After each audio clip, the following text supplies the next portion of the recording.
आजची बोधकथा विद्येची किंमत. एकदा रामकृष्ण परमहंस गंगा स्नानासाठी शिष्यासह गंगेवर गेले. त्यावेळी एक सिद्ध पुरुषही तिथे होते. त्यांनी एक चादर पाण्यावर पसरली व त्यावर उभे राहून नदी पार केली. तसेच परत आले व रामकृष्णांच्या एका शिष्याला म्हणाले, तुमचे गुरु असा चमत्कार करू शकतील का? 12 वर्ष तप करून मी ही सिद्धी मिळवली आहे. शिष्याने रामकृष्णांना हे सांगितले.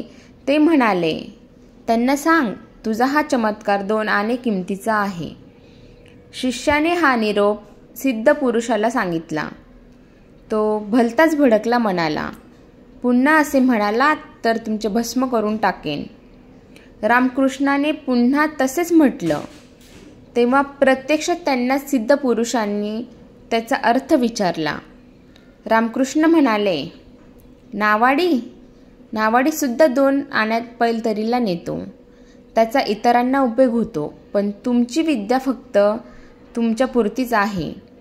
त्या विद्येचा लोकांना उपयोग होत नाही, त्याची किंमत 0 आहे.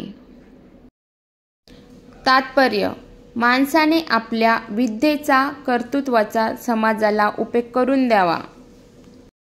तुम्हाला ही बोधकथा आवडली असेल तर लाईक करा, शेअर करा आणि सबस्क्राईब करा. धन्यवाद.